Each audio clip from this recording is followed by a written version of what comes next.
Assalamualaikum warahmatullahi wabarakatuh. Alhamdulillah wa syukurillah wa la hawla wa la quwata illa billah, amma ba'du. Yang kami hormati Bapak atau guru sekaligus dosen kita, Bapak Warsudi MKom, selaku pembimbing mata kuliah arsitektur dan organisasi komputer. Semoga beliau diberikan kesehatan selalu. Baik, di sini kami dari kelompok 4 akan mempresentasikan tentang perkembangan CPU atau prosesor dari generasi pertama hingga sampai saat ini. Sebelum kita masuk ke pembahasan teknologinya, alangkah baiknya kita mengetahui terlebih dahulu apa itu prosesor. Nah, prosesor adalah IC yang mengontrol keseluruhan jalannya sebuah sistem komputer dan digunakan sebagai pusat atau otak dengan fungsi melakukan perhitungan, menjalankan tugas. Prosesor ini terletak atau berada di motherboard atau mainboard. Prosesor juga disebut mikroprosesor. Dan bagian terpenting dari prosesor ada 3, yaitu Arithmetic Logical Unit atau ALU yang melakukan semua perhitungan aritmatika atau matematika yang terjadi sesuai dengan instruksi program. Yang kedua, Control Unit atau CU, yaitu mengatur lalu lintas data seperti input atau output. Yang ketiga, Memory Unit atau MU, alat menyimpan kecil yang mempunyai kecepatan akses yang cukup tinggi. Selanjutnya, saya akan menjelaskan fungsi sebuah prosesor. Fungsi prosesor secara umum adalah mengolah perintah yang masuk, kemudian dikeluarkan berupa output, yaitu pemberi perintah. Fungsi prosesor adalah yang pertama, memastikan komputer bekerja dengan baik. Yang kedua, menjalankan proses informasi pada komputer. Yang ketiga, memberikan perintah kepada tiap komponen komputer. Yang keempat, menjaga performa komputer. Yang kelima, menunjang kegiatan spesifik komputer. Yang keenam, mengolah perhitungan algoritma. Yang ketujuh, menjaga stabilitas komponen komputer. Dan yang terakhir, yang kedelapan, mendukung kebutuhan spesifik komputer. Selanjutnya yaitu cara kerja prosesor. 3 hal dasar yang dilakukan prosesor yaitu yang pertama, menggunakan ALU untuk melakukan operasi matematis. Yang kedua, memindahkan data dari suatu lokasi memori ke lokasi lain. Yang ketiga, mengambil keputusan serta melompat ke instruksi lain. Prosesor akan menerima perintah masuk, input dari keyboard, mouse, atau penginput data lain yang terhubung dengan komputer. Setelah itu, menerjemahkan perintah tersebut untuk kemudian diteruskan outputnya ke hardware atau software terkait. Baiklah, saya akan melanjutkan presentasi dari teman saya. Sebelum saya menjelaskan tentang perkembangan suatu prosesor dari generasi ke generasi, saya di sini akan menjelaskan terlebih dahulu tentang tata letak sebuah prosesor itu tertanam dalam sebuah motherboard. Ini di tangan saya adalah contoh motherboard. Ini dari seri G41 dengan soket LGA 775. Motherboard ini dirilis pada tahun 2004. Dalam sebuah komputer belum bisa dapat disebut komputer tanpa motherboard ini, karena motherboard inilah yang menopang semua soket-soket komponen pada sebuah komputer. Ini adalah sebuah soket di mana prosesor itu tertanam. Soket itu berbentuk segi 4 dan dilengkapi dengan kunci soket. Dan saya akan membuka prosesor tersebut yang tertanam dalam soket.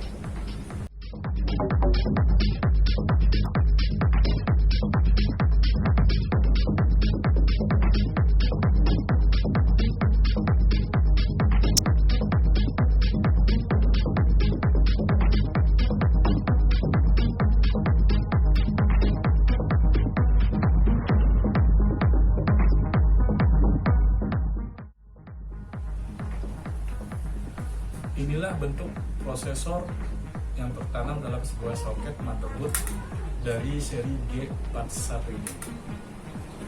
Di tangan saya adalah sebuah prosesor dari keluaran Intel,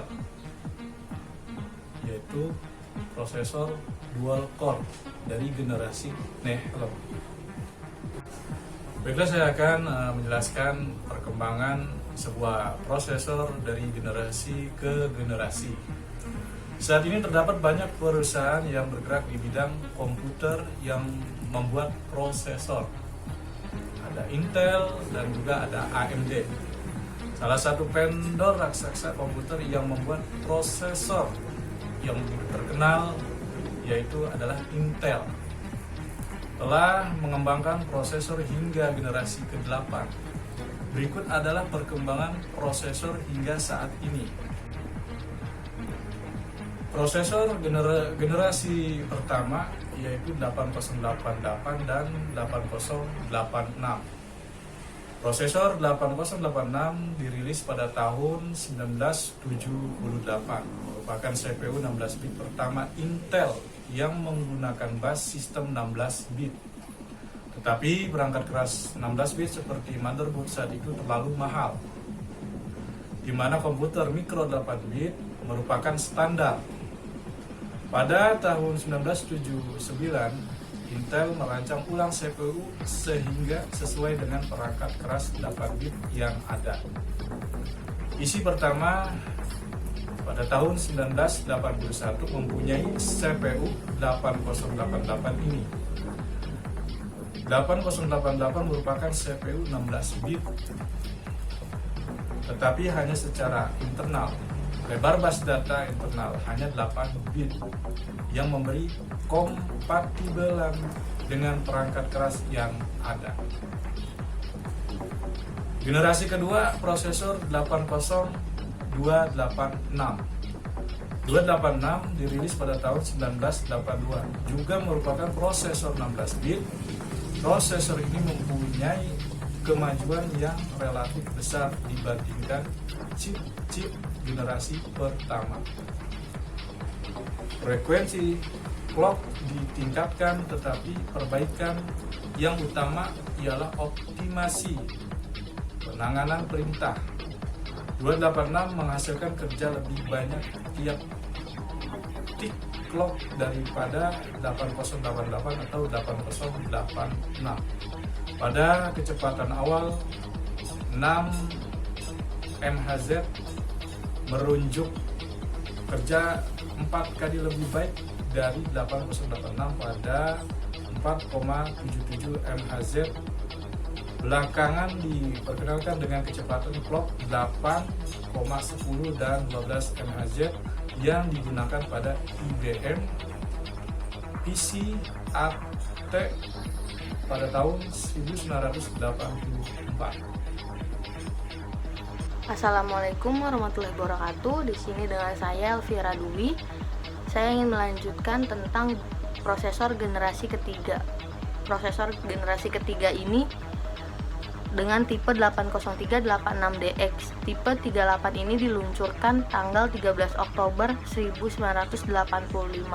Tipe 80386 ini merupakan CPU 32 bit pertama dari titik pandang PC DOS tradisional. Bukan sebuah revolusi, tipe 28 yang bagus bekerja secepat 386 ini.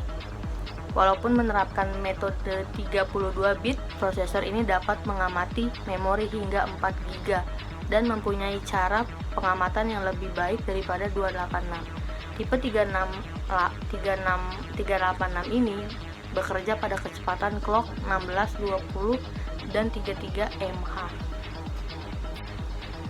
Selanjutnya, generasi keempat prosesor tipe 80486DX. Tipe 80486 ini dikeluarkan tanggal 10 April 1969 dan bekerja 2 kali lebih cepat daripada pendahulunya. Hal ini dapat terjadi karena penanganan perintah-perintah 286 yang lebih cepat, lebih-lebih pada mode RISC. Pada saat yang sama, kecepatan bus dinaikkan, tetapi tipe 38 ini merupakan chip 32 bit, kecepatannya sampai 32 bit. Sesuatu yang baru dalam 486 ialah menjadikan satu Met Core prosesor pembantu matematis.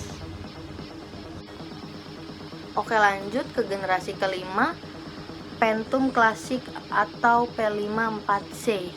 Chip ini dikembangkan oleh Intel dan dikeluarkan pada tanggal 22 Maret 1993. Prosesor Pentium merupakan superskalar, yang berarti prosesor ini dapat menjalankan lebih dari satu perintah tiap tik-tik clock. Prosesor ini menangani 2 perintah tiap tik, sebanding dengan 2 buah 486 dalam satu chip. Terdapat perubahan yang besar dalam bus system. Lebarnya 2 kali lipat menjadi 64 bit dan kecepatannya meningkat menjadi 60 atau 66 mH sejak saat itu. Dan saat itu pula Intel memproduksi 2 macam Pentium yang bekerja pada sistem bus 60 mH dan sisanya bekerja pada 66 mH. Selanjutnya yaitu generasi ke-6 Pentium Pro. Pengembangan Pentium Pro dimulai tahun 1991 di Oregon. Diperkenalkan pada 1 November 1995. Pentium Pro merupakan prosesor RISC murni, dioptimasi untuk pemrosesan 32 bit pada Windows NT atau OS X2. Fitur yang baru ialah bahwa chassis L2 yang menjadi satu chip raksasa dengan chip 4 persegi panjang dan soket 8-nya. Unit CPU dan chassis L2 merupakan unit yang terpisah di dalam chip ini. Selanjutnya yaitu generasi ke-7 AMD K7 Athlon. Prosesor AMD utama yang sangat menggemparkan Athlon atau K7 diperkenalkan Agustus 1999. Tanggapan internet, nama Sandy Foster tidak dapat diharapkan hingga akhir tahun 2000. Dalam bulan-bulan pertama, pasar menanggapi Athlon sangat positif. Nampaknya seperti yang diharapkan untuk mengungguli Pentium 3 pada frekuensi clock yang sama. Selanjutnya generasi ke-8 yaitu Intel Core 2 Duo. Prosesor generasi ke-8 adalah Core 2 Duo yang diluncurkan pada Juli 2007. Prosesor ini memakai mikroprosesor dengan arsitektur X8. Arsitektur tersebut oleh Intel dinamakan dengan Intel Core Microarchitecture, di mana arsitektur tersebut menggantikan arsitektur lama dari Intel yang disebut dengan Netburst sejak tahun 2000 yang lalu. Penggunaan Core 2 ini juga menandai era prosesor Intel yang baru, di mana brand Intel Pentium yang sudah digunakan sejak tahun 1993 diganti menjadi Intel Core. Sekian presentasi yang dapat saya sampaikan dari kami kelompok 4. Terima kasih.